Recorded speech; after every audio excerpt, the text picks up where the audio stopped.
고용 문제에 대해서 우리가 지금 너무 쳐다보지 않는 게 아닐까라는 생각이 들어서 오늘은 제가 한 20분 정도 그 말씀을 드리도록 하겠습니다. 여기 표지에 나와 있잖아요. 이제 기계가 다 AI가 다 하게 되고 젊은이는 취업이 안 되고 이러는데요. 먼저 의원님들 그 기본 상식으로 하면 우리나라 인구를 5,170만 정도로 보시면 돼요. 517. 그러니까 광주 민주화운동이 5.18이니까 외우기 쉽죠. 지금은 5.17이 깨졌을 겁니다. 그러면 내년은 5.16.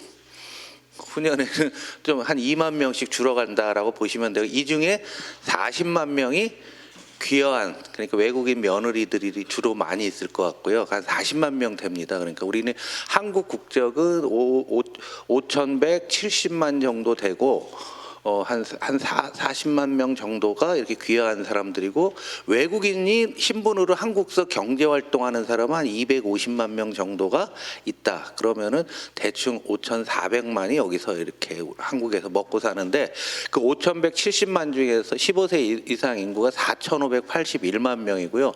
이 중에 경제활동하는 사람이 약 3천만 정도가 하고 있다라고 보시면 됩니다. 근데 실업자가 65만, 실업률은 굉장히 낮게 나오지만 이건 한국의 실업률 문제가 있다는 게 여러분은 다 아실 텐데요.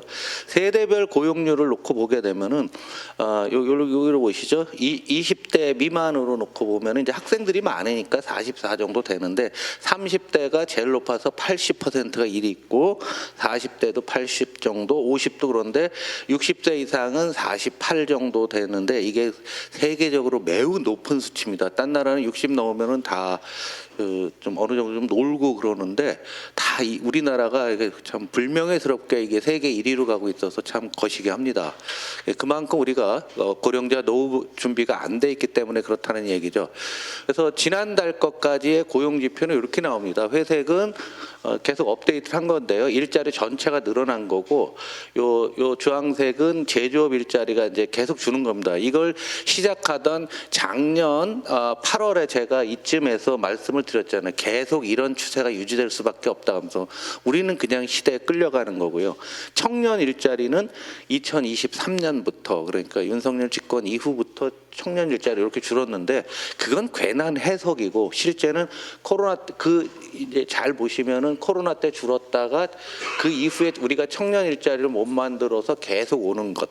그래서 민주당이 MZ 세대와 별로 관계가 거시기하다라는 게 이런 측면이 있는데, 이 윗부분에 있는 일자리가 그래도 늘기는 느네라고 하는데, 이 늘어가는 것을 놓고 보시면은 가장 왕성히 일하는 40대 전체 일자리 수를 우리가 어영부영하는 사이에 60대 이상이 추월을 해버렸습니다. 그러니까 이걸 다르게 얘기하면은 지금 일자리 회색으로 어찌 됐건 조금은 느는데 그거 본질은 뭐냐라는 거죠. 이걸 더 길게 보는 겁니다. 지난 25년간, 그러니까 21세기 들어서 놓고 보면은 빨간색 고령자 일자리가 200 잘 보시면은 60세 이상이 209만 명에서요. 자, 그때 710만까지 늘은 겁니다. 그러니까 우리가 25년 전에 우리 어르신들은 일하시는 분이 200만밖에 안 됐는데 지금은 700만이 됐다라는 얘기죠.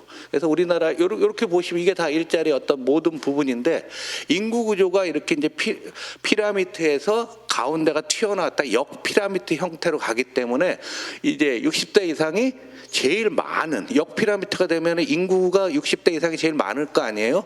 일자리가 이렇게 나기 때문에 이 고령자 일자리를 어떻게 안전하게 하는가, 그리고 또 어느 정도는 좀 우리가 사회복지랑 연결해서 만드느냐가 상당히 중요한 우리들한테 과제가 된다라고 여러분 이제 한눈에 보셔도 될 것 같습니다. 이게 산업별로 놓고 보게 되면은 어떤 산업이 됐냐면은 가장 중요한 거, 청년들이 좋아하는 게 제조업인데요. 코로나가 끝난 2022년도 말 대비 보면은 약 13만 9천 개, 14만 개의 제조업 일자리가 줄은 겁니다. 여러분 2년 반 만에 14만 개면은요, 그거 별거 아니네. 5천만 명 중에 그러는데요. 지금 반도체나 이런 데들 일자리 안 생깁니다. 아무리 투자 많이 한다고 해도요. 바이오 회사 가면 직원 있죠. 매출이 뭐 10조 하는데 직원 뭐 300명 뭐 이런 수준입니다. 그러니까 좋은 일자리가 여기서 많이 줄고 있고요. 그다음에 우리나라 독특한 현상으로 이번에 물가가 많이 오르면서 건설 투자가 굉장히 줄어들었잖아요. 그래서 지금 아파트 지금 가격 올라가는 것 중에서도 이 자재비 올라간 것, 하면서 건축 단가가 올라가니까 여기서 18만 6천 개 주는 겁니다. 코로나 끝난 다음에 굉장히 많이 주는 거고요. 그다음 우리가 잘 아는 도소매는 이건 이제 자영업이죠. 이렇게 주는 겁니다. 그래서 음식 숙박업은 조금 늘었는데 이거는 뭐 왜 그러냐면 코로나 때 확 줄었다가 시간을 갖고서 늘은 것뿐이지 이건 의미가 없는 거고요. 그다음에 이제 정보통신업도 어찌 됐건 이쪽은 성장 산업이니까 지금 14만 7천 개 늘었고요. 그다음에 전문 과학도 15만 7천 개. 그러니까 우리가 AI를 투자한다, 디지털로 간다 했을 때 그 모든 것들은 일자리 통계에서 보게 되면은 분명히 여기서 늘고 있고 여기서밖에 늘 자리가 없다라는 것을 가장 최신 통계가 보여주고 있는 겁니다. 그다음에 가장 많이 드는 게 보건. 사회복지보건 이거는 이제 사회복지사라든가 우리가 복지 정책과 관련된 거잖아요. 그래서 여러분들이 민주당 뭐 했냐라고 보면 여기 다 나오는 거예요. 민주당이 하는 거 여기 강화했고 AI를 통해서 이쪽에서 일자리를 만들어 갔다라고 하면은 시대의 흐름에 맞게 우리가 일을 했다라고 해서 분명히 얘기할 수가 있습니다. 그런데 여기 도소매업은 우리나라 그 국가별 자영업자 비율이 아직도 높은데요. 지금 22% 깨졌습니다. OECD라서 통계가 되는데 이게 30 가던 나라가 우리가 깨졌거든요. 자영업 비중이 높은 나라일수록 정치적으로 매우 불안정합니다. 모든 나라가.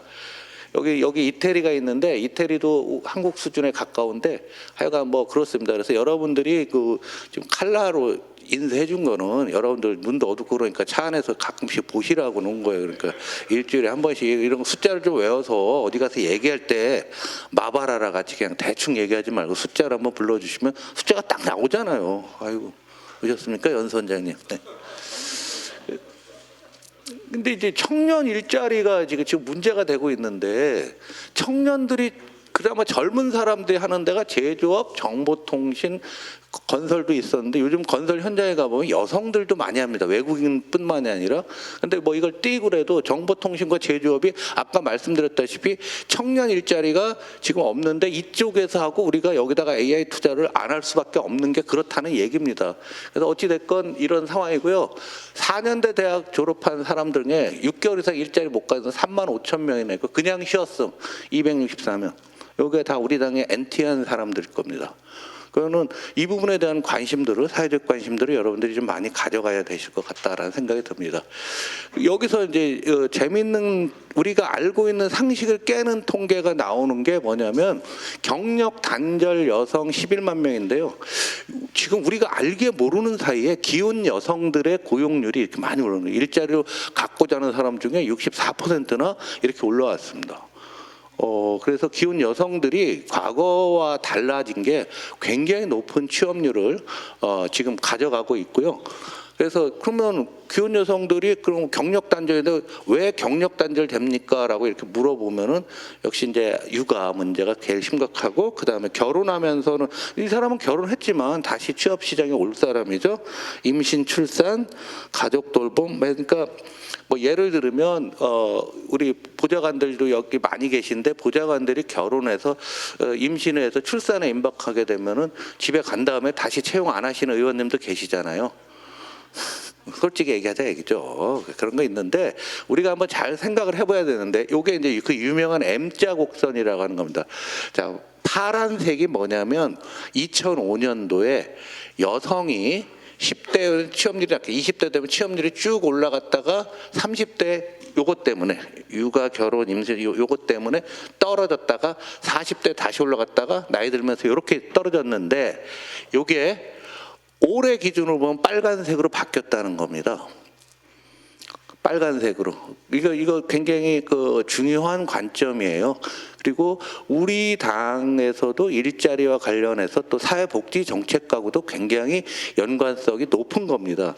이렇게 되니까 남성하고 비슷해지는 거예요. 남성이 저 빨간색하고 비슷하거든요, 남성은. 근데 여성도 똑같이 이렇게 올라왔다라는 그 측면에서는 어찌됐건 우리나라가 이런 것에 대해서 나름대로 준비들을 많이 해왔고 정책을 썼다라는 것은 국민들한테 널리 알릴 필요가 있다라는 겁니다. 그래서 이게 사회적 문제가 돼서 여기 없네. 파일 안 바꿨구나 새로.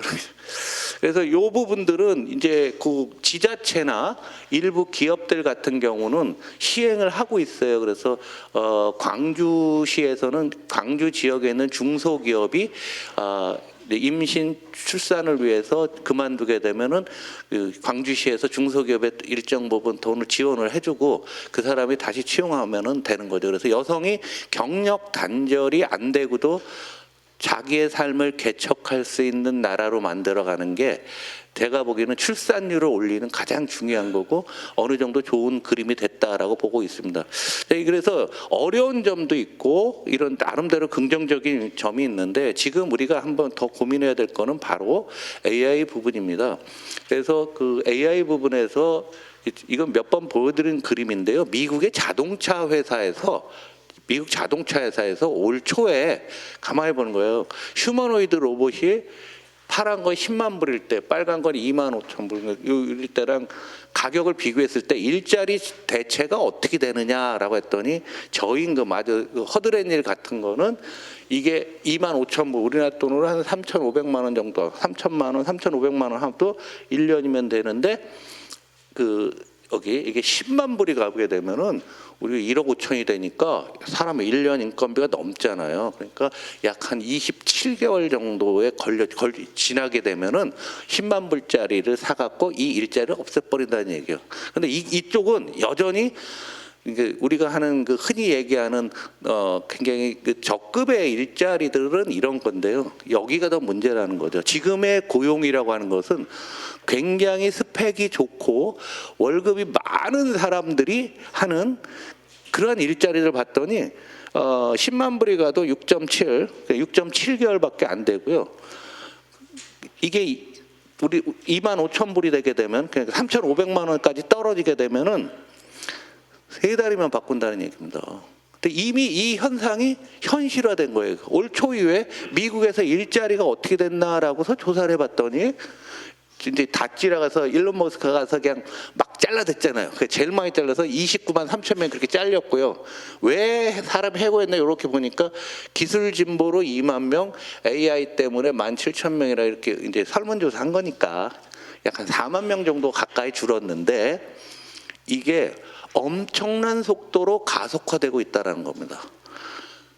우리가 생각하는 게 지금 이 순간에도 계속 교차되니까 내년이 되게 되면 이 두 가지가 저 위로 쑥 올라갈 겁니다.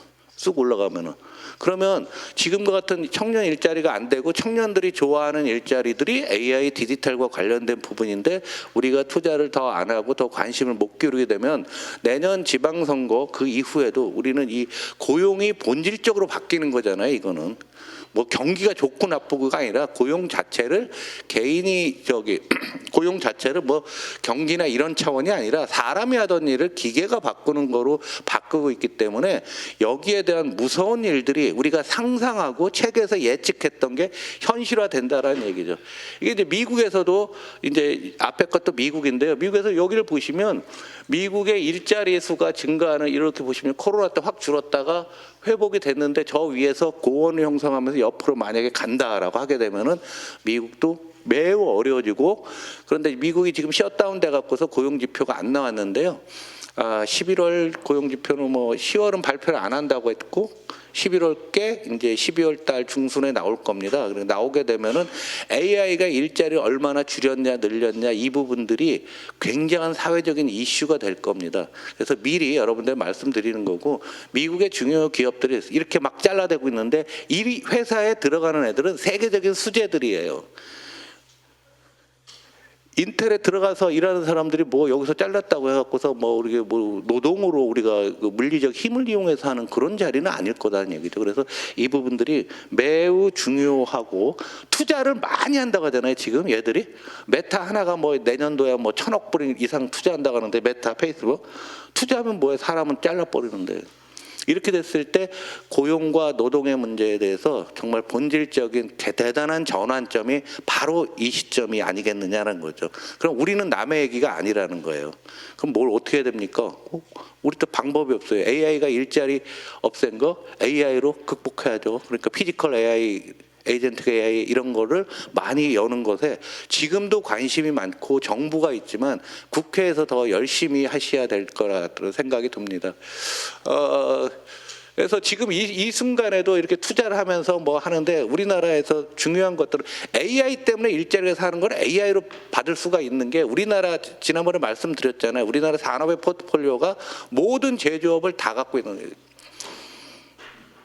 모든 제조업을 다 하는 나라가 중국과 한국이란 말이에요. 그걸 다 AI로 들어가는 수밖에 없다라는 거고, 그다음 우리 AI 인재가 없다고 하는데 AI 우리가 모두의 AI라는 개념이 지난 대선 공약에 들어가 있었는데 AI 교육에 대해서 우리가 얼마나 신경 쓰고 있냐, 지금 거의 안 하고 있고 민간한테 맡기고 있습니다. 그래서 AI 교육을 어떻게 할 것이냐. 그래서 AI와 관련돼서 우리가 무엇을 준비하고 어떤 뭘 하느냐에 있어서 지금 고등학교나 대학교에서 AI 교육들을 더 많이 지금보다 하지 않으면 2, 3년 후에 여러분이 다음에 그 총선에 나가던 그 시점에서 우리나라 일자리가 아예 무너져 버릴 가능성이 상당히 크다고. 그래서 여러분 스스로의 위험도 한번 따지고 민주당에는 위기가 된다라고 봅니다. 그래서 지금 성장률도 여기 보시면 AI 전체 교역이 총 교역이 이제 올해 2분기에 6.6%라는데 AI와 관련 교역이 무려 3%나 됩니다. 그러니까 AI와 관련된 게 이게 교역 양이 금액으로 이제 따졌겠죠. 어마어마한 비중을 차지하면서 딴 나라들도 지금 공부 열심히 하고 있는데 여러분들 아마 보좌관들 중에 보좌나 비서들 하나 AI 교육을 외부 위탁 교육도 한번 시켜보시는 것도 하나의 큰 방법일 것 같아요. 그래서 우리나라는 교육이 진짜 교육이 계신 분들한테 대단히 죄송하거나 교육이 가장 우리나라에서 뒤떨어져 있기 때문에 여기서 AI 쪽에 교육계에다 맡겨서는 안 될 것 같고요. 여러분들이 좀 더 관심 있게 AI가 잃어버린 일자리 AI로 만들자. 불닭 볶음면 만드는 라인에다가 AI가 들어가면 단가 더 싸게 만듭니다. 그죠? 비비고 만두 만드는 공장에 AI 들어가면 더 싸게 만듭니다. 그게 피지컬 AI 아닙니까? 우리가 그런 관점에서 기업들도 적응하고 있는데 좀 더 적극적으로 나서야 될 것 같아요. 이철승 교수라는 분이 우리의 일자리에 대해서 오랫동안 얘기를 했었는데요. 오랜만에 제가 오늘 이거 준비하면서 했는데요. 우리나라 일자리의 가장 강력한 문제가 뭐냐는 게 연공급. 그러니까 나이 많으면 월급 많이 주고 아닌 거 뭐 했는데 이거는 뭐 이 장관이 쌀농사 해갖고 우리나라 망했다는 거예요. 전체주의로 가고. 재밌어요, 이분이. 그런데 이게 지원된 보상 원리는 뭐냐면 지금의 베이비 부머가 신입사원이었을 때 80년대, 90년대 초반에 월급을 조금 줬기 때문에 오래 근무해야 된다. 이런 심정적인 게 있다라는 거죠. 그리고 이게 연공급을 주면은 인재 빼앗기 경쟁이 완화된다는 거예요. 오래 다닐수록 많이 주니까 내가 굳이 딴 회사 갈 이유가 없다라는 거고요. 그 다음에 너 회사 오래 다닐 수 있으니까 그 내부에서 인재를 육성할 수 있다는 거죠. 그런데 지금 환노에 계신 의원님도 한번 중국과 대만의 이런 것들이 직무급으로 바뀌었다고 여기 책에는 써 있는데 제가 자세히는 모릅니다. 한번 스터디를 한번 해보시고요. 일본도 다른 나라들도 그런데 동아시아 국가 중에서 한국만 아직도 연공급의 비중이 가장 높다라는 거죠. 이게 이제 우리나라 일자리의 첫 번째 근본적인 문제고, 두 번째는 지금 저희 같은 베이비 부머들 55년생부터 63년생까지 1차, 2차는 65부터 74년생까지 2차 1,700만 명의 이기주의라는 거예요. 그래서 고령자 중심의 역피라미드 인구구조다니까 회사에서 비용을 못 줄이니까 외부 하청하고 청년을 줄일 수밖에 없다라는 거죠. 하청구조에서. 그래서 이분은 이제 직무급으로 가야 된다라는 건데 어쩌저쩌 앞으로도 이거 개선이 안 될 거로 확대 재생될 거로 본다고 양질의 일자리를 주고 청년층 내부에서도 갈등이 심화된. 그러면 여기서 이제 우리 능력주의라는 얘기가 나오는. 그래서 좋은 집에서 좋은 교육받은 사람들이 나 능력 있어 그래서 좋은 일자리를 꿰차고 그렇지 못한 사람 청년들은 사회에서 어떻게 뒤떨어지는 이런 관계들이 여기에서 우리 사회 문제가 나오고, 또 청년 세대 내에서도 여성과 남성이 있는데 올 10월 기준 고용률을 보면은요 남성이 72고요 여성이 57까지 올라왔습니다. 굉장히 많이 올라왔고요. 중요한 거는 여성들이 스펙이 더 좋아요. 저도 아들만 둘이 있는데 이 새끼들 다 게임만 해갖고서 스펙이 별로 없어요. 아는 거 뭐 게임이나 하고 뭐 어디서 술이나 먹고 뭐 이런 저기들. 그러니까 청년 남성과 청년 여성이 일자리를 두고 경쟁을 하고 있고, 이러다 보니까 청년 남성들이 구조적으로 좌절해서 민주당하고 엔티하게 됐다. 뭐 이런 얘기. 그 다음에 네 번째는 좀 듣기 싫은 얘기지만 여러분들 아니 이 책에 있는 거예요. 여러분 못 읽잖아 이거. 300페이지 언제 읽어 바쁜데.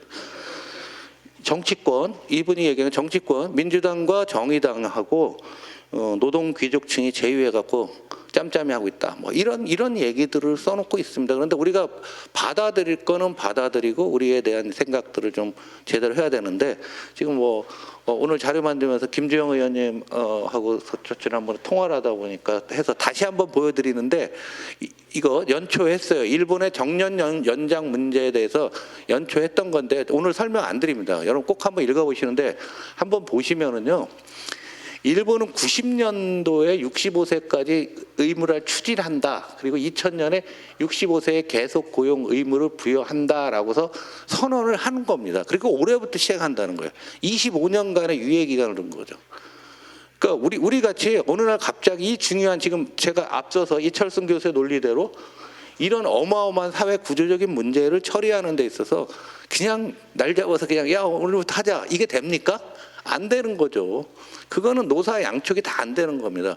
일본이 뭘 진짜 장기 계획 세우지는 못하고 했는데 요거만큼은 나름대로 했다는 얘기죠. 그래서 일본에서도 여성 고용률, 아까 우리 저기 M자 곡선에서 많이 좀 완화가 됐잖아요. 그 25년간 노력을 한 겁니다. 그래서 우리도 좀 해야 될 것 같고요. 중요한 건 어느 나라도요, 이 고용 문제에 있어서 정답이 없어요. 왜냐하면 어느 날 어떤 특정한 정책을 밀어붙이면 그 다음에 고용자들이 거기에 대해서 반발을 할 수가 있는 거고, 또 사용자도 또 똑같이 반발합니다. 오랜 시간을 가지고 작게 여러 개의 준비들을 해나가면서 큰 그림만 정부가 시민사회와 통해서 우리 이렇게 갑시다라고 얘기를 해놓고 각자 회사별로 다양하게 한다는 얘기죠. 그래서 다양한 형태로 쭉 있는데 뭐 정년 연장, 계속 고용제 뭐 이런 거 있으니까 읽어보시고요. 재밌는 거는 뭐 주 4일제도 하고 겸업 부업을 허용하는데 맨 뒤에 보시면은 여기 이제 회사별로 쭉 나왔어요. 토요타, 스즈키 낫도리 홀딩스의 직원이 원하면 70세까지로 재고용결, 이런 식으로 회사별로 다 차이가 나게 되면서 스무스하게 진행되고 있는 거죠. 그래서 이걸 갖고서 너무 우리가 강제적으로 법안을 갖고서 한다는 것은 쉽지가 않다라는 얘기입니다. 그 다음에 저기도요, 겸업 부업도 하라고 합니다. 자기가 우리 회사에서 오전 근무하고 오후는 딴 데 가서 근무해도 가능하게끔 만들어 놓을 정도로 다양한 형태로 되고 있는 겁니다. 지금 이런 것들을 우리나라 언론이나 정치권이나 연구하는 쪽에서 따라가지를 못하고 있어요. 그래서 아마 국회 차원에서 일본에 방문해서 한번 이 부분들은 한번 공부를 해서 우리나라에 또 적용을 하고, 그런 모습들을 국민들한테 지금 보여드리는 굉장히 중요한 타이밍이라서 제가 오늘 이런 자료를 갖고 왔습니다. 다시 한번 이건 시간 관계상 못하고요. 저는 여기서 일단은 마치고요. 다음에 최근의 문제인 환율 부분에 대해서 아마 굉장히 유명하고 텔레비의 그 세계는 뭐지 그거? 건영아, 세계는 뭐냐? 토요일 날 세계는 지금은 매일 나오잖아요. 그래서 아주 유명한 친구입니다. 일로 와. 네, 잠깐만, 제가 소개해드리기 전에 잠깐 말씀드리면, 이 최근 신문들 보시면 고용에 관련된 기사들이 되게 많습니다. 근데 특정 언론에 국한되는 게 아니고요. 제가 한 가지 통계만 말씀드리면 2023년도에 비해서 2024년도에 신규 채용 인원이 15만 9천 명입니다. 많이 됐다라고 생각할 수 있는데, 그 중에서 60대 이상 여성 신규 채용자가 17만 4천 명입니다. 무슨 말이냐면 나머지 세대는 줄어들었고 증가분의 상당수가 60대 이상 여성들이라는 거죠. 그러니까 일부분이 아니라 오히려 더 많다라는 건데요. 아까 홍성국 의원님이 초반에 우리나라가 이제 고령자의 취업률이 낮아서 이걸 올리는 것도 문제인데, 이제 그렇게 하다 보니까 정책 방향이 사회복지계열, 사실은 늘은 게 다 요양보호사입니다. 이제 노노 케어잖아요, 요즘. 그런 문제가 있고 이러다 보니까 진보 보수 언론 전부 다 이런 문제를 요즘 많이 다루고 있는데, 그 한겨레 같은 경우에는 청년 취업의 감소를 되게 강조하면서 건설업, 제조업 분야, 그러니까 주로 20, 30대의 신규 취업이 낮아졌다라는 점을 강조를 하고, 똑같은 팩트를 갖고 조선일보는 20, 30대의 실질 소득은 5년간 2.6% 늘었는데 40, 50대는 9.6% 늘었다. 그래서 약간 세대 간의 갈등으로 이거를 자꾸 보여주고 있거든요. 그래서 오늘 우리 김태년 대표님이 고용 관련된 강의 주제를 하자고 하신 게 이런 언론에 관심이 되게 많아서 그런 거니까 한번 더 여러분께서도 관심 있게 봐주시면 좋겠고요.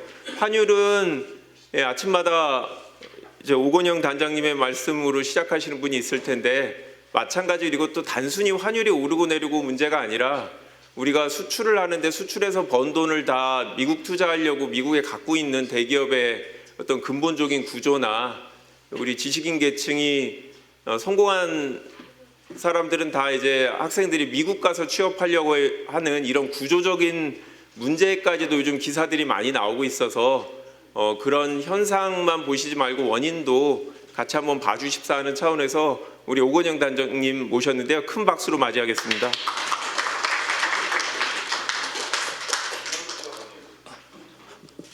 네, 안녕하세요. 방금 소개받은 오건영 단장이라고 합니다. 제가 원래 어렸을 때부터 홍성국 대표님 리서치 계실 때부터 이게 좀 많이 배웠는데, 홍 대표님 뒤에서 이렇게 또 그 강의를 하려니까 되게 좀 많이 떨리고요. 또 의원님들 앞에서 하려니까 더 떨리는 것 같습니다. 굉장히 감사합니다. 예, 손에서 식은땀이 많이 나는 것 같습니다. 근데 앞에 있는 주제, 사실 환율을 가져왔는데 앞에 주제가 이 고용이나 이런 쪽이었으면 저도 조금 좀 다른 부분도 좀 말씀드리면 좋았을 텐데요. 그냥 간단하게 이제 뭐 환율도 환율이지만 어차피 내일의 환율을 아무도 모릅니다. 제가 그래서 환율 얼마 된다 이런 말씀 드리는 거 아니라서요. 그냥 앞에 말씀 좀 이어가지고 요거 슬라이드하고는 상관이 없지만 최근 금융시장에서 좀 이슈가 되는 거 간단하게만 좀 짚어드리겠습니다. 아마 내년에도 얘기가 많이 나올 텐데요. 불평등이라는 말이 많이 나올 것 같고, 그 불평등 양극화의 이면에는요 K자 회복이라는 말이 나올 것 같습니다. 그래서 슬라이드에는 없지만 아주 간단하게만 좀 짚어드리고 지나가도록 하겠습니다. 이게 아마 우리나라도 되게 이슈가 되는 게, 최근에 우리나라 금리가 많이 올라왔습니다. 시장금리, 특히 국채금리 같은 게요 한 바닥에서부터 0.5, 0.6 정도 뛰었거든요. 그런 게 대출금리까지 다 영향을 좀 주고 있습니다. 근데 가장 큰 이유가 뭐냐면, 한국은행에서 이제 기준금리를 인하할 것이다 이런 기대가 올해 되게 컸거든요. 그래서 뭐 이제 혹자는 어디까지 봤냐면, 지금 한국은행 기준금리가 2.5입니다. 근데 1.5까지 내릴 것이다 이런 전망들이 좀 있었는데요. 그러면 이제 시장금리는요, 기준금리는 날짜 정해놓고 금통위 때 내리는 거지만, 시장금리는 에브리데이 그 금통위가 어떻게 할지부터 움직입니다. 그래서 시장금리가 먼저 내려가서 기준금리 인하를 선반영한다고 하거든요. 그래서 미리 쫙 내려가지고 기다렸는데요. 최근에 보니까 생각보다 많이 못 내릴 것 같습니다. 그러다 보니까 많이 내릴 줄 알고 미리 내려갔던 금리가요 다 되감겨서 올라오고 있는 그런 단계라고 볼 수 있죠. 그럼 이제 왜 이런 일이 벌어지는지 잠깐 보실 필요가 있습니다. 이게 뭐냐면요, 이제 올해 초에 한국은행이요 기준금리가 3.0이었습니다. 그럼 이제 3.0인데 이제 고민이 좀 많았죠. 뭐가 문제냐면 강남 아파트 가격이 잡히질 않는 겁니다. 그러면 강남 아파트 가격이 계속 올랐잖아요, 올해 초에도. 그럼 이렇게 여쭤보겠습니다. 강남 아파트는 3.0이라는 기준금리를 부담스러워하나요, 아니면 가뿐한가요? 가뿐한 겁니다. 만약에 강남 아파트 잡으려고 중앙은행이 움직이면 금리를 올려야 됩니다. 근데 문제는 뭐냐면, 금리를 올리려니까 어마어마한 부담이 있죠. 왜냐하면 실물 경제가 주저앉아 있는 겁니다. 우리나라 실질 경제 성장률이 올해 1.0입니다. 1.0 정도 예상을 하고 있거든요. 근데 참고로 말씀드리면 1.0 하면 느낌이 없으시지 않습니까? 2000년부터 2024년까지 25년간 성적표가 있는데요. 최악이 언제냐면 2020년입니다. 마이너스 0.7% 성장했습니다. 그때 뭐 있었는지 기억나시죠? 예, 코로나 때입니다. 그럼 그 다음 안 좋은 게 언제냐? 2009년도입니다. 그때 플러스 0.8 성장했습니다. 혹시 2009년도 뭐 있었는지 기억나세요? 예. 그러면 코로나나 글로벌 금융위기나 딱 들으면 어쩔 수 없었네 이 느낌이 딱 있는데요. 올해는 뭐가 있었을까요? 0.8보다는 조금 높으니까 다행이다 이렇게 생각하실 수 있는데요. 참고로 말씀드리면 올해 성장률 전망치가 올해 초에 0.6에서부터 0.8까지 형성됐었습니다. 1.0 보는 사람도 없었거든요. 근데 기억하시겠지만 2분기에 저희 추경했지 않습니까? 그걸로 이제 많이 이제 지원을 해주니까 그걸로 이제 지금 1.0 보고 있는 거거든요. 거기에 반도체 수출이 땡겨주면서. 그러면 만약 그거 없었으면 0.8도 가능하지 않았을까요? 예, 그러면 이제 우리나라 실물 경제가 좋다 안 좋다라고 할 때 이거는 뭐 이론의 여지가 없습니다. 굉장히 안 좋습니다. 그럼 실물 경제가 0.8, 1.0 이렇게 나오잖아요. 옛날 같으면 기준금리를요 1.75, 1.5까지도 내려줘야 됩니다. 근데 지금 기준금리가 3.0이면 어떻게 해야 될까요? 많이 내려줘야 되지 않겠습니까? 근데 이런 이제 중앙은행의 딜레마입니다. 왜냐하면 강남 아파트 잡으려면 금리 올려야 되는데 실물 경기 부양하려면 금리 내려야 됩니다. 어떻게 하는 게 좋을까요? 강남 아파트 잡아야 됩니까? 아니면 실물 경기 부양을 해야 됩니까? 대승적으로 보셔야 되지 않겠습니까? 실물 경기 부양하려고 금리 내려야죠. 그래서 2월달, 5월달에 한국은행이 기준금리를 2번 내립니다. 근데 이제 문제가 뭐냐면 실물 경제는 그럼 한숨 쉬겠죠. 그죠? 기준금리가 내려왔으니까. 물론 부족하게 내려왔을 겁니다. 근데 문제는 뭐냐면 강남 아파트는 기분이 어떨까요? 3.0이 아무렇지 않습니다. 근데 2.75, 2.5 이렇게 내려오면 기분이 좋을 것 같지 않으세요? 그럴 것 같은데요. 한 번 더 내릴 수도 있답니다. 그럼 어떨 것 같으세요? 아, 왜 자꾸 주세요? 이런 느낌 아닐까요? 예, 그러면 이 프레임워크를요 그대로 한번 미국으로 가져가겠습니다. 지금 아까 홍성국 의원님께서 보여주셨지만 우리 이제 미국의 빅테크는요 지금 굉장히 뜨겁습니다. 엔비디아 영업이익률이 60%가 넘습니다. 저는 그거 보고 놀란 게 영업이익률 60%는요 우리나라 유통업체들 영업이익률 평균 마진이 3%, 4% 나오거든요. 영업이익률 60%면 이거 마약 팔아도 그만큼 안 나옵니다. 이게 대단한 거거든요. 그러지 않겠습니까? 아니 근데 이제 60%가 더 대단한 건 구멍가게가 60% 올리는 게 아니라 세계 시총 1위가 60%를 땡깁니다. M7의 평균 그 영업이익률이 30% 정도 되더라고요. 어마어마한 겁니다. 그러면 제가 장사를 하는데 영업이익률이 60%입니다. 이 식당을 하는데 영업이익률이 60%면 가만히 있으면 안 되죠. 뭘 해야 될까요? 배당을 해줄 때가 아니라 분점을 내야 될 것 같지 않으세요? 여의도에 동여의도, 서여의도 다 내야 되지 않겠습니까? 그럼 분점 내려면 뭐가 필요할까요? 돈이 필요할 겁니다. 어떻게 하면 되죠? 돈을 빌리면 되겠죠. 지금 미국의 기준금리가 4%입니다. 높지 않으세요? 4%면? 높죠. 근데 영업이익률이 60%입니다. 그럼 어떻게 해야 되죠? 4에 땡겨서 60에 박아야 되지 않겠습니까? 그럼 시중자금이 폭풍처럼 저기 M7 기업의 캐펙스로 흘러들어가지 않겠습니까? 아까 그 데이터 보여주셨었습니다. 캐펙스로 흘러들어가지 않겠습니까? 그러면 M7은 어떻게 되죠? 부글부글 할 겁니다. M7은요 4%라는 기준금리가 귀여운 겁니다. 그러지 않을까요? 근데 미국도 실물 경기가 별로 안 좋습니다. 최근에 지표 보면서 놀란 것 중에 미국의 자동차 대출 연체율 올라오는 걸 봤거든요. 미국은 원래 대출 되게 많이 받습니다. 그리고 대출 연체도 잘하거든요. 학자금 대출 이런 건 대출 연체 필수입니다. 근데 뭘 제일 안 하려고 하냐면 자동차 대출 연체율은 잘 안 올라옵니다. 왜 그러냐면 이 자동차가 압류되는 순간 미국은 생활 자체가 안 되죠. 그러니까 일자리로 갈 수가 없습니다. 그래서 이건 최후의 보루라고 하거든요. 근데 지금 자동차 대출 연체율이 코로나 때만큼 올라왔습니다. 미국의 유생인종 실업률이 굉장히 안 좋거든요. 그리고 지난주에도 이제 뉴스 나왔지만은 보셔서 아시겠지만 한인타운부터 시작해서 유색인종들 굉장히 어려워지고 있습니다. IC라고 우리나라 조지아에서 300명 가둔 애들 걔들 있지 않습니까? 이 깡패랍니다. 10만 명, 20만 명을 내줬습니다. 그러면 실물 경제가 미국도 좀 차갑지 않을까요? 그럼 미국도 똑같은 고민할 겁니다. 미국 중앙은행이 연준이지 않습니까? 연준 입장에서는 빅테크 죽이려고 금리 올려야 될까요? 아니면 실물 경기 부양하려고 금리 내려야 될까요? 대승적으로 보셔야 되지 않겠습니까? 그럼 금리 내려야죠. 그래서 지금 보고 있는 건 지금 이제 4%인데요. 내년에 3.25 정도까지 내리지 않겠나 그렇게 전망하는 게 현재 중론입니다. 그래서 내년 전망 중에 금리 전망은 금리 내립니다. 이게 전망입니다. 근데 금리 내리는 게 중요한 게 아닙니다. 그건 다 알고 있는 얘기거든요. 근데 금리가 내려가잖아요. 그럼 실물 경제는 한숨 쉬겠죠. 근데 문제가 뭔지 아세요? 빅테크는 기분이 어떨까요? 4에서도 아무런 느낌이 없습니다.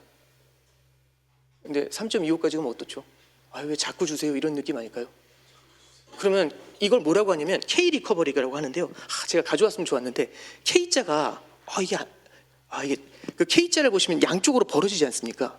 K자의 상단에는요 M7 빅테크가 있는 겁니다. 그리고 K자의 하단에는 실물 경제가 있는 거죠.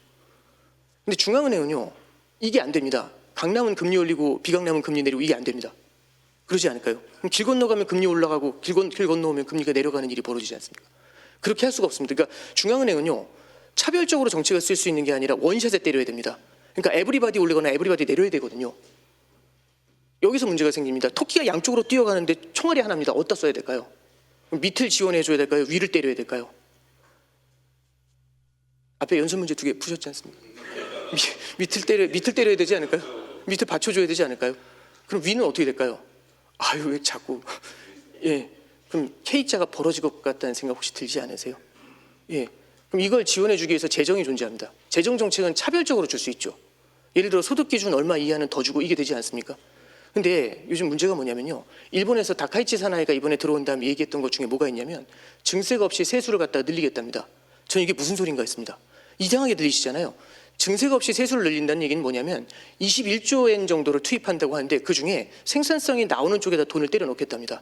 그럼 생산성이 나오게 되면 세수 기반이 확보가 되겠죠. 세수 기반이 확보가 되면 세금이 더 들어오지 않겠습니까? 그러니까 성장을 만들어서 세금을 끌어내겠다라는 뜻입니다. 그러니까 이런 거죠. 옛날 같으면 밑에 단을 많이 지원해 줬지 않습니까? 근데 지금은 어떻죠? AI 같은 쪽에 생산성이 나오는 거지 않습니까? 그럼 위에 단을 지원해 줘야 됩니다. 국가 차원에서도. 왜냐하면 국가의 경쟁력을 높여야 되잖아요. 그게 AI 아니겠습니까? 그럼 질문 하나 드려보겠습니다. AI는 K자의 상단입니까? 하단입니까? 저는 상단으로 생각하는데 혹시 이의 있으시면 재정이 어디 쪽에 좀 더 향후에 집중하게 될 것 같으세요? 돈이 별로 없습니다. 국가들이. 코로나 이후에 돈이 다 털렸거든요. 그래서 옛날처럼 그렇게 막 주질 못합니다. 그러면 상단을 지원해 주겠죠. 그러면 통화는요. 밑에 쪽은 받아야 되는 만큼 못 받습니다. 위에는 안 받아도 되는 거 받죠. 그죠? 재정은 옛날에는 많이 받았는데 이제 옛날 정도 밖에 못 받는데 위는 어떻죠? 옛날보다 더 집중이 되지 않나요? K자가 앞으로 벌어질 것 같지 않으세요? 그럼 외통이지 않습니까? 그럼 자산시장의 투자자들은 어디로 움직일까요? 기가 막히게 할 텐데. 외통이지 않습니까? 어느 쪽이든 위로 모든 게 다 바람이 뒤에서 불어오지 않습니까? 맞바람을 받고 가는 게 아니라 뒤에서 불어오는 걸 타야 되지 않나요? 그럼 사람들 어디 투자할 것 같으세요? K자 위일까요? 아래일까요? 그럼 자본이 어디로 쏠리죠?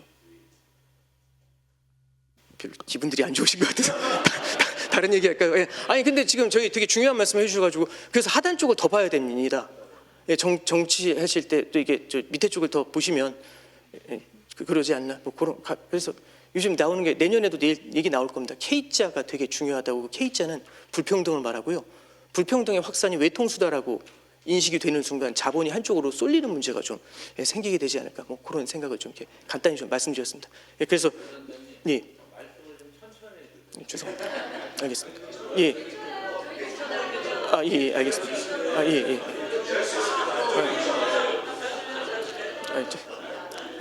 저희 홍 대표님 뭐라고 하시면 안 되는죠. 나중에 끝나고 혼납니다. 예. 제가 천천히 말씀을 좀 드리겠습니다. 이게 시간 관계상 되게 좀 저도 좀 쫄려가지고 그러는데요. 예. 저기 일단 그 환율 좀 말씀드리겠습니다. 예, 환율 말씀드릴 때 이게 숫자로 설명 안 되는 게 되게 많습니다. 숫자로 설명 안 되는 게 되게 많은데요. 그러니까 예를 들어서 이런 게 있습니다. 한 2개 정도만 말씀드려볼게요. 요즘 이제 그 올해 4월달, 5월달에 무슨 얘기가 있었냐면 미국에서 부채 위기가 되게 크죠. 부채 문제가 크지 않습니까? 그래서 이제 손님들이 많이 물어보셨어요. 투자하시는 분들이 이러다 미국 부채로 망하는 거 아니냐? 이런 얘기 되게 많이 하시거든요. 유튜브들이 그런 거 가만 안 놔두죠. 요즘 유튜브들은 이제 조회수 올려야 되지 않습니까? 그럼 미국이 부채 위기로 침몰한다 이제 이런 얘기들 되게 많이 나오고요. 막 달러 빠지고 난리도 아니었습니다. 근데 그런 거 이제 저기 보시면 그럼 미국이 진짜 부채로 망할까? 이 스토리텔링은 굉장히 탄탄합니다. 한번 들어보시죠. 뭐냐면 잠깐만 보세요. 미국은요. 기본적으로 이 미국이라는 나라하고 미국 이외의 non-US 국가들이 있습니다. 미국 이외의 국가들은 미국으로 재화를 수출하죠. 그다음에 달러를 받을 겁니다. 그럼 미국은 달러를 주는 입장이니까 적자국이 되지 않습니까? 미국 이외의 국가들은 흑자국이지 않습니까? 이 미국 이외의 국가들은 달러를 어마어마하게 쌌습니다. 그럼 이 많은 달러를 어떻게 해야 될까요? 캐시로 사과박스에 담아놓을 수는 없잖아요. 그럼 뭘 해야 되냐면 비이클이라고 하죠. 이게 뭐냐면 비이클이라는 게 금융 상품을 말합니다. 이게 중국 위안화는 국제 통화가 될 수 없는 게 금융시장이 개방이 돼 있지 않다 보니까 위안화로 된 금융 상품이 없습니다. 그래서 만약 위안화를 엄청 갖고 계시잖아요. 우리나라 증권사 어디 가셔도 그 위안화 담아놓을 데가 없습니다. 그럼 그 캐시로 담을 수밖에 없으면 수익률이 안 나오겠죠. 근데 미국은요 1조 달러, 2조 달러, 3조 달러도 담을 그릇이 있습니다.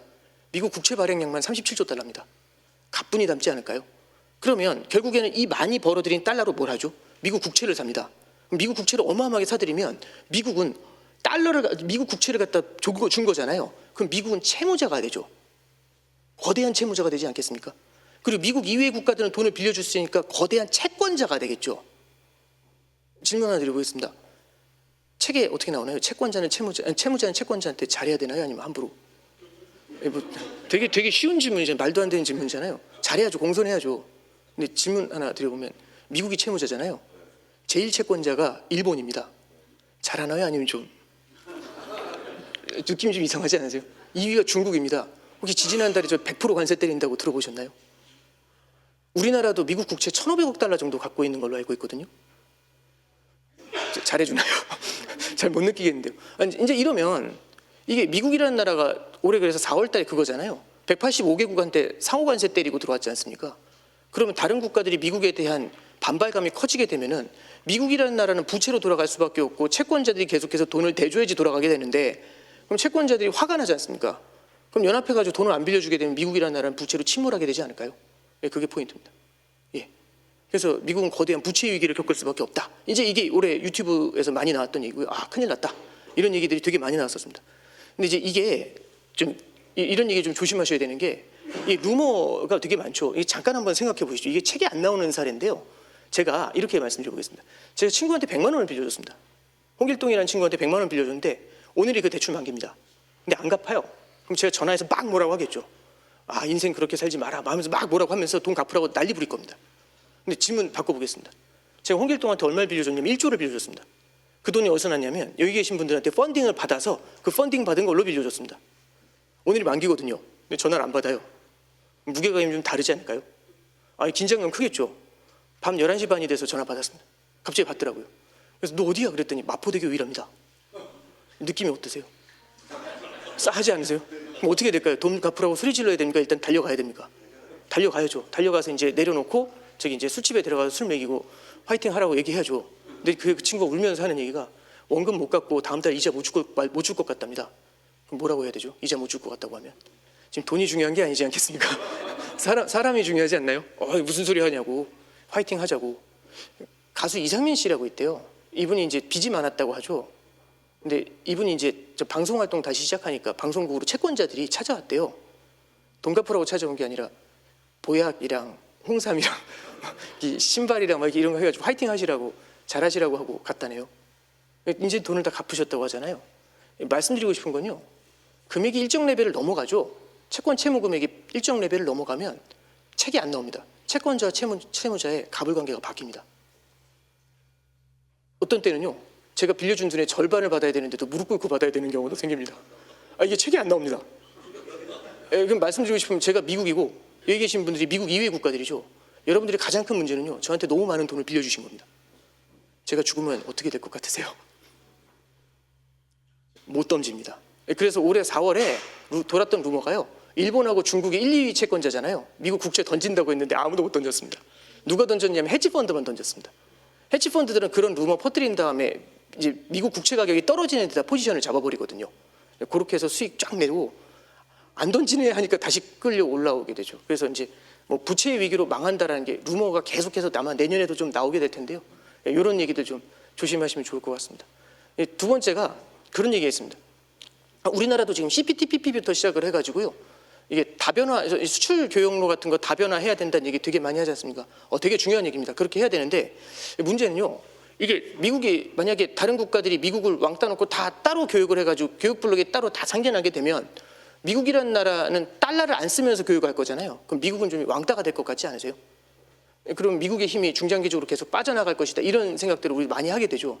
근데 이제 하나 말씀드리고 싶은 게 이제 그런 거죠. 이 미국의 베센트 재무장관이라는 분이 있습니다. 이분 얘기는 저도 좀 많이 보려고 하는데, 이 사람한테 지난 5월인가요? 그 기자가 질문하더라고요. 질문할 때 이제 뭐라고 물어보냐면, 미국이 이렇게 다른 나라 괴롭히고 하면 미국 왕따 놓고 따로 경제 블록들 여러 개 나오니까 미국 힘들어지는 거 아니냐, 이게 물어보더라고요, 직접적으로. 그랬더니 베센트 재무장관이라는 사람이 스타일이요, 되게 스트레이트 포워드합니다. 말을 안 돌려요. 그래서 3월 달에요, 아까 그 다찌에서 저기 누구죠, 머스크가 막 난리 부렸었잖아요. 3월 달에 그 백악관에서 머스크하고 둘이 주먹 싸움한 사람입니다. 대단하죠. 근데 이제 이 양반이 딱 그 질문 듣자마자 하는 얘기가 뭐냐면 딱 그러더라고요. 그 무역 흑자국들끼리 모여서 뭘 하겠어요? 딱 이렇게 얘기를 하는 거예요. 저 이게 무슨 소린가 했습니다. 이게 한번 들어보시면 기가 막힌 거죠. 예를 들어 보겠습니다. 지금 제가 미국이고 여기 계신 분들이 미국 이외 국가들입니다. 여러분들은 저한테 물건을 파시고 저는 물건을 갖다가 사는 사람이죠. 그럼 이겁니다. 어느 시장이나 셀러하고 바이어가 존재합니다. 맞죠? 그러면은 이제 셀러하고 바이어가 존재하는데 이게 어느 나라든지 간에 똑같습니다. 먹고 살기 힘들잖아요. 물건을 팔아서 달러를 쌓을래, 아니면 물건을 사면서 빚을 쌓을래, 이렇게 물어보는 거거든요. 빚 쌓으시는 게 좋으세요? 달러 쌓으시는 게 좋으세요? 달러 쌓는 게 더 좋지 않을까요? 그럼 누구나 다 흑자국이 되고 싶습니다. 그럼 유일하게 적자를 내면서 물건을 많이 사는 나라가 미국이거든요. 근데 저를 왕따 놓고 이제 블럭을 만드시는 겁니다.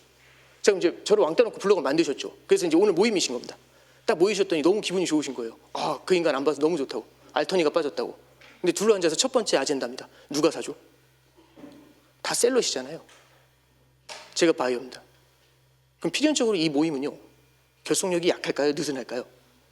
느슨하죠. 그럼 배신자가 나옵니다. 그 배신자가 7월 중순에 일본이었죠. 일본이 와가지고 5,500억 달러에 25에서 15로 관세율을 낮췄지 않습니까? 그 얘기 나오니까 7월 21일이었나요? 유럽이 난리 났죠. 그래서 유럽 정상들 건너가가지고 미국이랑 합의했지 않습니까? 그 다음 주에 우리나라가 난리 났죠. 그래서 7월 31일 날 합의했던 거 기억나세요? 예. 그때 이제 MOU 한 거 합의문이 안 나와가지고 저기 11월 15일까지 그렇게 다들 마음 졸이고 했었던 거지 않습니까? 그래서요, 왕따 놓기 쉽지가 않은 것 같습니다. 예. 무역 흑자국들이잖아요. 예, 참 쉽지 않습니다. 예, 그래서 책에 안 나오는 얘기들이 되게 많습니다. 환율도요, 책에 안 나오는 얘기 좀 하나 해드리겠습니다. 이 잠깐 보시면 쓸데없는 얘기 같지만 이건 좀 하나 말씀드리고 가고 싶은 게, 이게 작년도 추석입니다. 작년도 추석에 이게 서해안 고속도로 쪽이었던 것 같은데요. 혹시 이 사진 뭔지 아세요? 이 사진이 내비게이션이 이게 그 좁은 소로랍니다. 요 길로 가라고 했대요. 예, 이걸로 가면 빨라진다고. 그래서 여기로 갔는데 요 소로가 2km 정도 되거든요. 요거 빠져나오는데 10시간 걸렸다나요? 근데 내비게이션이, 그게 질문이 그거죠. 내비게이션이 틀렸나요? 감정은 안 좋겠죠, 사람들 다 내비게이션에 대해서. 근데 틀렸나요? 맞았나요? 이게 애매하지 않으세요? 틀린 건가요? 근데 아마 적어도 이걸 예측하는, 알리하는 그 순간까지는 맞지 않았을까요? 그 순간까지는. 그러니까 내비게이션한테 뭐라고 하기가 어렵지 않습니까? 이제 문제는 뭐냐면, 추석 마지막 날 귀경길에서 내비게이션이 원포인트를 찍어줬잖아요.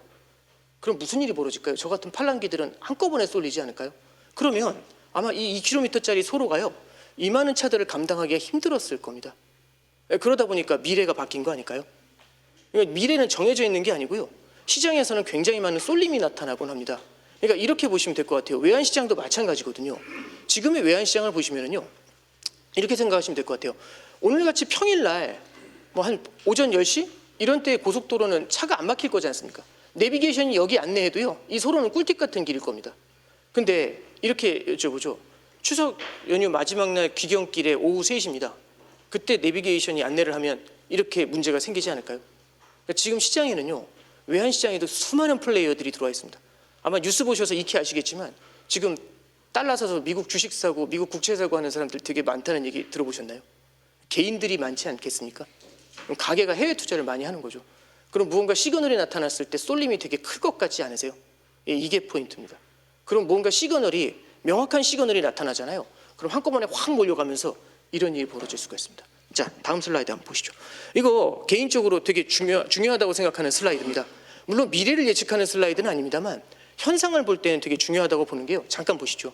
이 빨간색 선이 미국의 기준금리입니다. 파란색 선이 원달러 환율입니다. 잠깐 보시죠.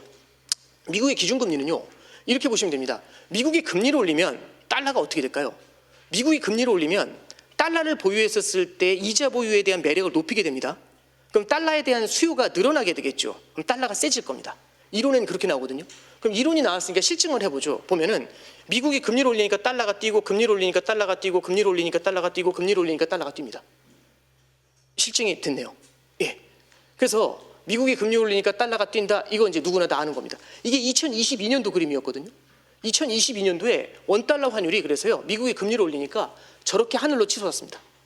근데 금리를 올려서 달러가 올라갔다, 이 말씀 드리고 싶은 게 아니고요. 잠깐만 보시죠. 중요한 포인트는요, 미국이 금리를 올려요. 미국이 금리를 올렸던 22년도 1월 달부터 22년도 8월 달까지는 원달러 환율이 1,200원에서 1,300원으로 8개월간 100원이나 떴습니다. 어마어마하게 올랐죠. 근데 잠깐 보시죠. 22년도 8월 달부터 22년도 10월 달까지는요, 딱 2달 동안에 원달러 환율이 1,300원에서 1,445원까지 뛰었습니다. 2달 동안에 145원 떴죠. 다시 정리합니다. 앞에는 8개월 동안에 100원이 떴거든요. 뒤에는 2달 동안에 145원이 떴습니다. 저도 수학 별로 안 좋아합니다만 이거는 y = x 정도 되면 얘는 y = 3x 나올 것 같지 않으세요? 질문 드려보겠습니다. 왜 이랬을까요? 이게 책에 안 나오더라고요. 예, 그렇습니다. 예, 정확하십니다. 예, 한번 해보시죠. 이게 이제 문제가 뭐냐면, 오늘이 이날이라고 해보죠. 오늘이 이날인데요. 오늘이 이날인데 1,300원을 돌파한 겁니다. 기억하실지 모르겠지만 지금이야 1,300원이 귀엽지만 저 때만 해도 1,300원 넘으면 나라 망한다고 했었습니다. 예. 1,300원이 넘으니까 이제 난리도 아닌 거죠. 근데 이제 이렇게 말씀드려 볼게요. 저는요, 1년 후에 달러가 필요한 사람입니다. 1년 후에 달러가 필요해요. 그럼 지금 달러를 구할 필요는 없죠. 한 10개월쯤 있다가 그때 고민하면 되지 않겠습니까? 근데 제 친구가 두 놈이 있습니다. A하고 B가 있는데 한 놈은 한 달 후에 달러가 필요하고 하나는 두 달 후에 달러가 필요합니다. 얘네들은 지금부터 달러 구해야겠죠. 근데 이 친구들한테 전화가 온 거예요. 건영아, 달러 좀 없냐? 이러는 거예요. 그래서 왜? 그랬더니 유튜브도 안 보냐고. 지금 달러가 엄청 뛰고 있다고, 미국이 금리를 올려서. 근데 저렇게 태평하게 살면 되겠냐고 이렇게 물어보는 거죠. 그래서 뭔데 유튜브 한번 보내봐 했더니 유튜브를 열어봤더니 유튜버들이 요즘은 엄청 잘 만듭니다. 막 뭐라고 나오냐면 이제 미국이 환율을 1분 안에 정리해 준답니다. 22년도 분위기입니다. 환율을 1분 안에 정리해 주는데요. 미국이 금리를 올린답니다. 그럼 달러가 뛰죠. 계속 올릴 거래요. 그럼 달러가 더 뛰겠죠. 그래서 2,000원을 간답니다. 2,000원은 IMF랍니다. 그래서 외환 얘기입니다 하면서 끝나요. 근데 이게 막 특수 효과까지 넣고 막 막 바이든 눈에서 막 피가 흐르고 막 이런 걸 넣으니까 저도 보니까 무섭던데요. 섬뜩합니다. 잠깐 말씀드려 볼게요. 그 동영상 봤죠. 그래서 오늘 환율을 보니까 오늘도 1,300원에서 1,310원으로 뛰고 있어요. 질문 드려보겠습니다. 저는 그럼 두 가지 중에 하나를 선택해야죠. 1번, 뭐 내년에 달러 필요하니까 천천히 생각해보지. 이게 1번입니다. 2번, 지금이라도 사야 되나? 2,000원 갈 거지 않습니까? 오늘이 1,300원입니다. 1번과 2번 중에서 뭐라 할까요? 되게 소심합니다, 개인적으로. 그럼 저는 1년 후에 수요자인데 지금으로 땡겨와서 달러를 사는 거죠. 근데 제가 가만히 있지는 않겠죠. 제 친구 중에 1년 반 후에 달러가 필요한 애가 있습니다. 걔는 어떻게 할 것 같으세요? 참고로 저랑 친한데 소심한 사람들끼리 모이죠. 제가 그 친구한테 유튜브 보내줬을 것 같지 않으세요? 카톡으로? 그 친구 봤습니다. 그럼 뭐 할까요? 1년 반 후에 달러가 필요한 사람, 지금 달러를 삽니다. 세 번째입니다. 조금 어려운 질문인데요. 3년 후에 달러가 필요한 사람은 언제 달러 살 것 같으세요? 2,000원 갑니다. 2,000원 간답니다. IMF 온답니다. 지금 사야 될 것 같지 않으세요? 그러면요, 참 신기한 게 1년, 2년, 3년 후에 달러 수요가 한꺼번에 쫙 땡겨가서 여기 집중이 됩니다. 그럼 수요가 폭발을 해버리죠.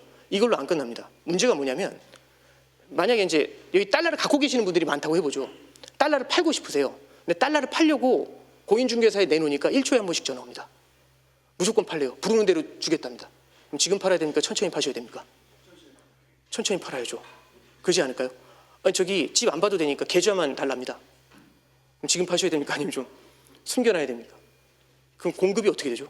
숨어버립니다. 그럼 미래의 수요가 한꺼번에 땡겨왔는데 현재의 공급이 다 숨죠. 그럼 가격이 어떻게 될 것 같으세요? 예, 달러가 없어서 달러 값이 뛰는 게 아니고요. 달러를 숨겨서 그렇습니다. 그럼 달러를 왜 숨기죠? 달러 값이 계속 올라갈 거라는 기대가 있는 거죠. 저는 마스크 때문에 줄을 3시간 서본 적이 있습니다. 20년도 기억나세요? 마스크 대란이었습니다. 그때 무슨 일이 있었냐면 저희 집에 마스크 40개 있었거든요. 그런데도 줄 서서 2개 사려고 거기 줄 서 있었습니다. 3시간.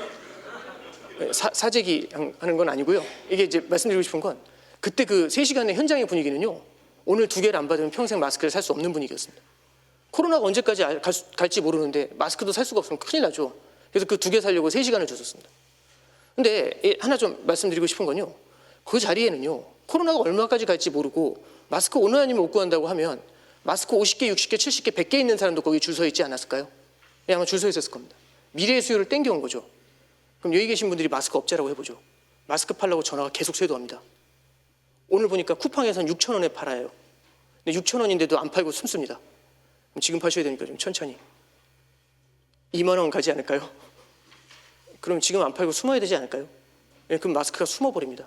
그럼 마스크를 구할 수 없다는, 마스크가 공급이 안 될 거라는 믿음이 생기게 되겠죠, 시장에는. 그럼 미래의 수요는 땡겨왔는데 현재의 공급이 숨어버리면 어떻게 되죠, 가격이? 하늘로 뛰게 되고 마스크를 구할 수가 없습니다. 그때 제일 중요한 게요, 정부의 역할입니다. 혹시 이거 기억나세요? 마스크 오브제 했던 거 기억나세요? 이 마스크 오브제가 뭐냐면 전산에다가 주민등록 등본을 가져가면 약국에서 이 주민등록 번호 등록하면 가족 한 명당 마스크 2개씩 줬던 거 기억나시나요? 저는 그게 마스크 오브제라고 용어를 쓰는지 잘 몰랐습니다. 근데 일주일에 2개씩, 가족 1인당 2개씩 주니까 저희 4식구거든요. 8개를 주더라고요. 그러면 일주일에 8개는 받을 수 있다는 믿음이 생기잖아요. 그럼 마스크 40개 갖고 있는 저는 굳이 줄을 쓸 필요가 없는 겁니다. 그러지 않을까요? 그러면 40개가 안 쓰면 50개, 60개, 70개 안 쓰겠죠. 30개도 안 쓰고 20개도 안 쓸 겁니다. 그럼 10개 언더로 줄 서지 않을까요? 그러면요, 10개 언더로밖에 줄을 안 서면 사람이 별로 없잖아요. 그냥 약국에 쭉 들어가면 됩니다. 그래서 그 마스크 대란으로 줄 서는 게 제 기억엔 1, 2주 정도 하고서 끝났던 걸로 그렇게 기억이 됩니다.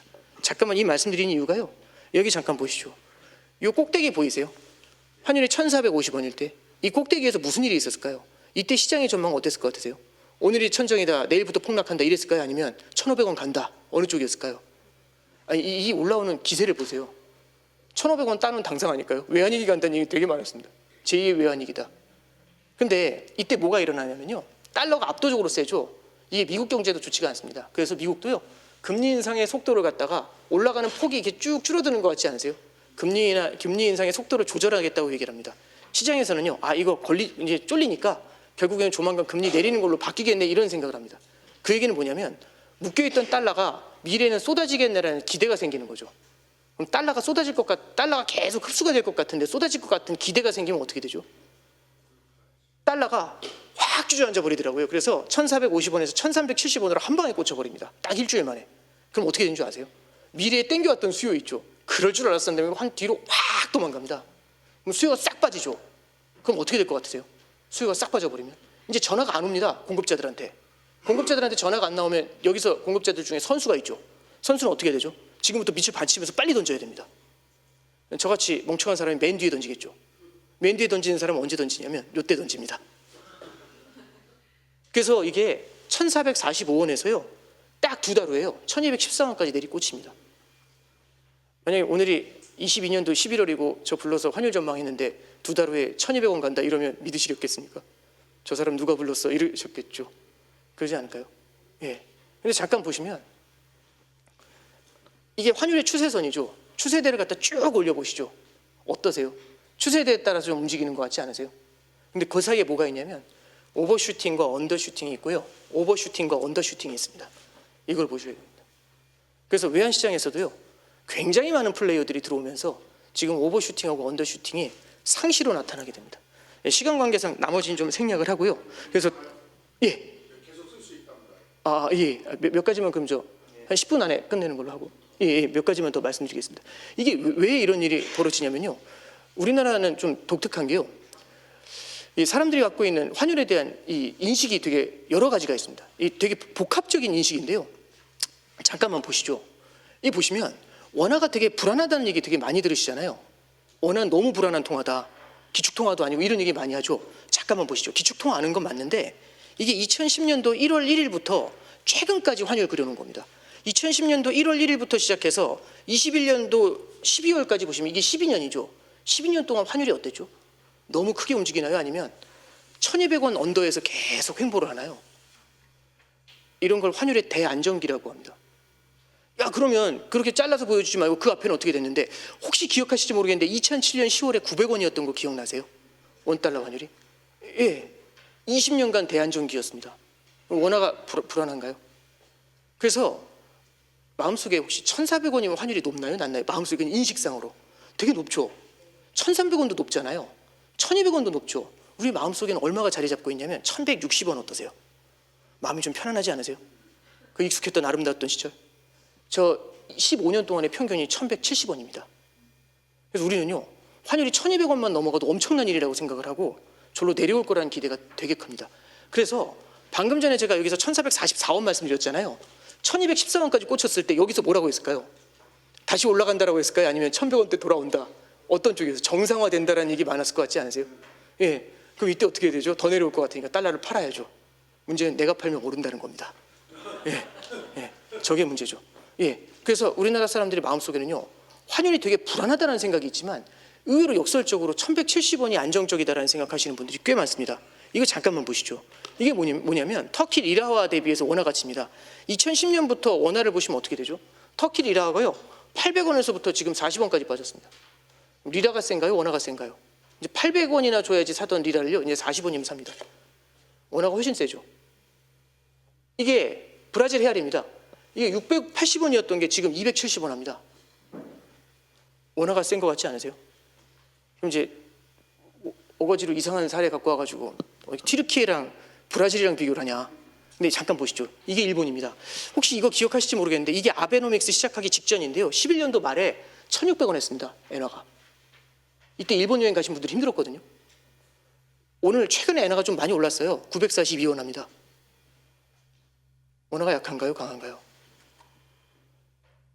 어디 집 이상한 통화들만 다 가져와서 그럴 수 있는데 이거 잠깐만 보시죠. 여기 보시면 이게 저도 그림 잘못 그렸는데 이게 좀 라인을 고쳤어야 되는데요. 이렇게 보시면 됩니다. 10년도 1월 1일을 100으로 둡니다. 환율이 이게 위로 올라간다는 얘기가 통화가 약해진다는 뜻이거든요. 달러 대비 약해진다는 뜻입니다. 얼마나 약해졌는지 볼게요. 제일 약한 통화가 뭘까요? 맨 위에 있는 겁니다. 엔화입니다. 그죠? 지금 원화가 어디 있냐면 원화가 요겁니다. 요거 보이세요? 요거 파란색 요선 요렇게 와 있습니다. 지금 주요국 통화 중에서 다른 통화하고 좀 비슷한 레벨 아닌가요? 적어도 2, 3년 전에는요. 압도적으로 원화가 절상돼 있는 통화 중에 하나입니다. 가장 안정적인 레벨이거든요. 이제 유로라든지 파운드하고 이제 붙었습니다.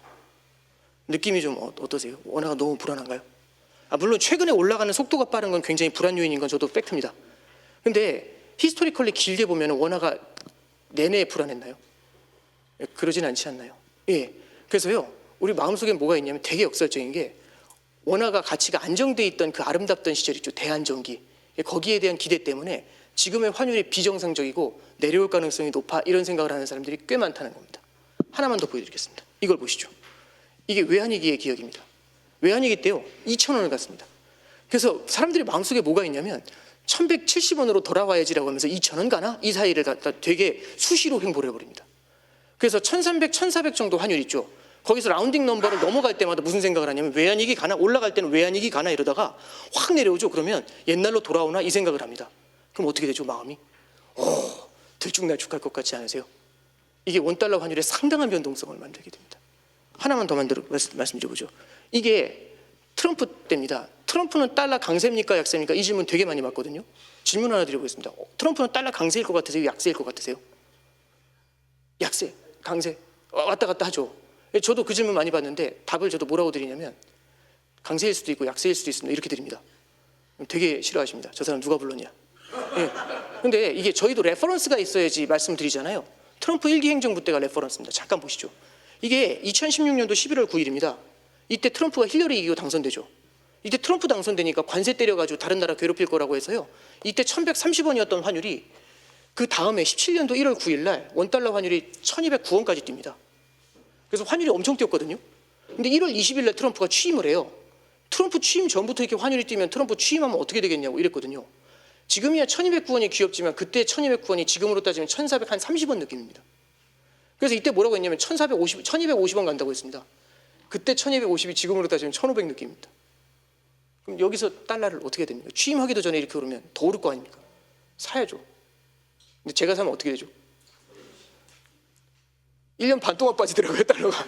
근데 어디까지 빠지냐면 이게 1054원까지 빠집니다. 이게 18년도 4월 27일이거든요. 이때 뭐가 있었냐면 판문점 선언이라고 기억나세요? 예, 1054원까지 빠지고요. 그 다음날 신문에 뭐라고 나왔냐면 코리아 디스카운트 해소라고 나옵니다. 1년 반 동안 달러가 빠졌어요. 코리아 디스카운트 해소됐답니다. 환율 어떻게 보세요? 오늘 1054원입니다. 1번, 오늘이 바닥이다. 2번, 세 자리 본다. 어느 쪽일까요? 세 자리 볼 것 같지 않으세요? 그럼 오늘 1054원에 팔아야 되지 않겠습니까? 제가 팔면 어떻게 될 것 같으세요? 이게 1차, 2차, 3차 미중 관세 전쟁입니다. 그리고 저기 꼭대기 보이세요? 저 천탑이 코로나 때입니다. 1298원 갔습니다. 달러를 들이부었다는 얘기 기억나세요? 달러를 들이부으니까 쫙 달러가 빠졌다가 트럼프가 떠나던 1월 20일 날 1120원에 끝났습니다. 그럼 앞과 뒤를 연결하죠. 쭉 가면 거의 비슷하지 않으세요? 제가 요즘 욕을 많이 먹는데 이 차트를 보면서 어떻게 설명해야 되죠? 달러는 강세입니까? 약세입니까?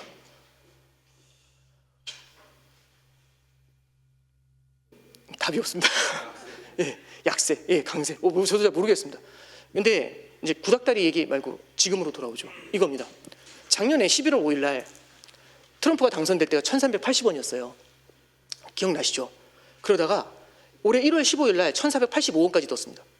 1월 15일 날 1485원 가니까 뭐라고 했는지 기억나세요? 1월 15일입니다. 1월 20일 날 트럼프 취임했거든요. 이번에 취임을 하면 행정명령 200개에 사인한답니다. 그럼 환율이 어떻게 될 것 같으세요? 취임하기도 전에 저렇게 뛰면 취임하면 1500 넘을 것 같지 않으세요? 따놓은 당상이죠. 근데 이 얘기 어디서 들어보지 않으셨어요? 취임하면 어떻게 된다? 사야죠. 오늘 제가 사면 어떻게 되죠? 그래서 이 원달러 환율이 이 빨간색 선만 보시면은요 여기까지 빠집니다. 이게 1347원입니다. 이때 뭐라고 했냐면 미국에서 플라자 합의 시즌 2 한다고 1300 밑으로 내려간다고 했습니다. 그날이 저점이더라고요. 이게 말씀드리고 싶은요. 우리나라 사람들이 갖고 있는 달러에 대한 인식 있죠. 그리고 옛날보다 훨씬 많은 사람들이 플레이에 들어와 있다는 것 있죠. 세 번째는요. 트럼프 행정부가 만들어낸 특유의 달러의 변동성이 있습니다. 이 양반들은요. 무역 적자를 줄이기 위해서 달러 약세를 원하는데요. 달러가 너무 약해지면 달러 패권을 흔들어 버립니다. 달러 패권을 흔들면 영린을 건드리거든요. 이런 거 나옵니다. 뭐냐면 잠깐 보시면 라가르드 총재가요. 이때 6월 달에 달마다 그래요. 달러 지배적 역할 더는 확실하지 않다. 유로화 미국 달러 대체 가능.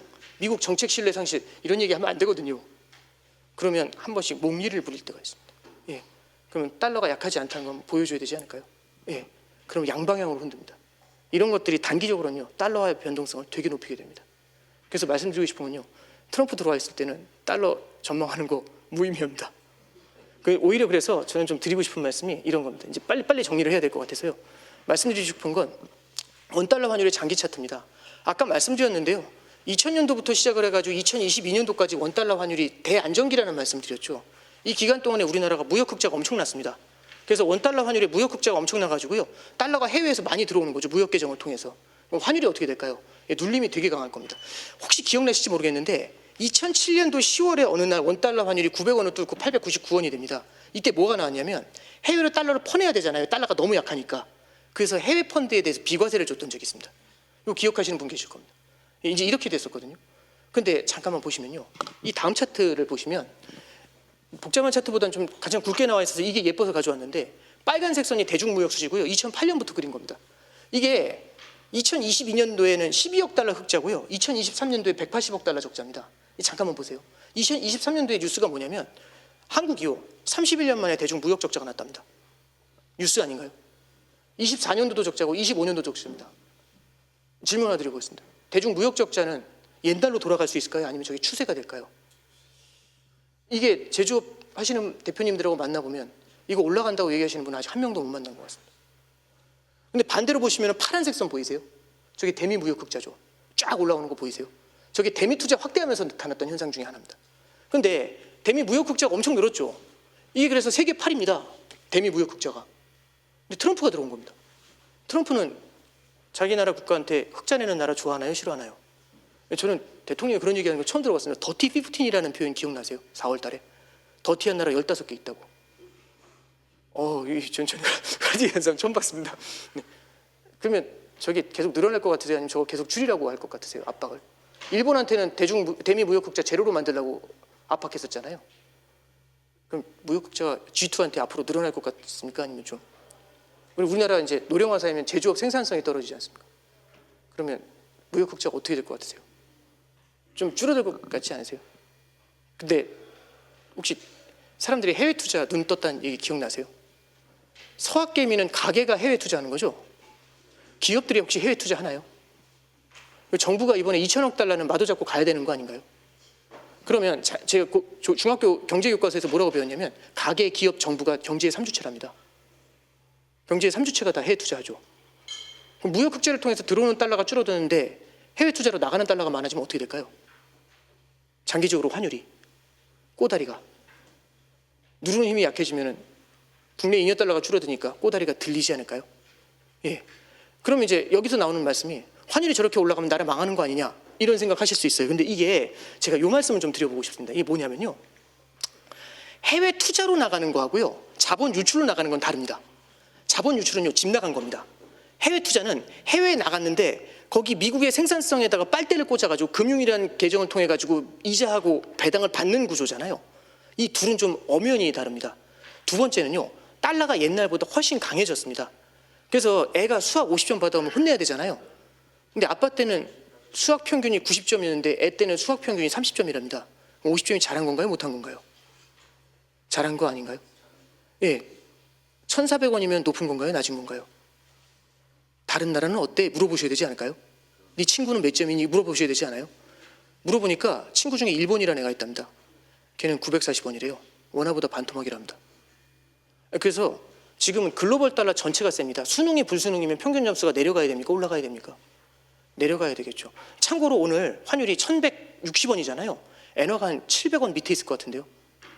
일본은 관세율이 15고 우리는 아직 25지 않습니까? 거기에 엔화가 700원이면 우리 수출이 어떻게 될 것 같으세요? 환율은 안정돼야 됩니까? 안정돼야죠. 안정은 맞는데 레벨 때는 계속 바뀌지 않나 그런 생각은 좀 해보게 됩니다. 그래서 저는 좀 중장기적으로는 원달러 환율이 완만하게 올라가는 쪽을 좀 무게를 둬야 되지 않나 그런 생각을 하고요. 근데 인식은 조금 바꿔야 될 것 같습니다. 해외 투자가 좀 늘어나게 될 것 같고요. 이청용 총재가 작년도 4월 달에 했었던 거 이것만 읽어드리고 끝내겠습니다. 잠깐 보시면 97년에는요. 우리나라가 대외순 채권국 채무국이었습니다. 채무가 많을 때는요. 환율이 뛰면 어떻게 되죠? 앉은 자리에서 달러 부채가 늘어나게 되죠. 이러면 우리가 디폴트 위기가 생기게 됩니다. 부채가 늘어나니까요. 그런데 지금 뭐라고 하냐면 지금은 우리가 대외순 채권국입니다. 1조 달러 채권이 있습니다. 실제로는 환율 하락이 대차 대조표를 유리하게 만드는 효과가 있다. 이렇게 얘기합니다. 그러니까 우리가 달러 채권, 달러 자산이 많으면 환율이 뛰면 어떻게 되죠? 좋아지는 거 아닌가요? 부채가 많잖아. 대외 순자산이 1조 달러가 넘습니다. 밑에 보시면 예전에는 환율이 이렇게 올라가면 부채를 갚아야 해서 신용 리스크도 있었다. 근데 지금은요. 미국 주식에 투자하신 분들은 환율이 이제 원화가 절하가 돼서 점심도 또 좋은 것을 드시는 분도 계실 것 이렇게 얘기합니다.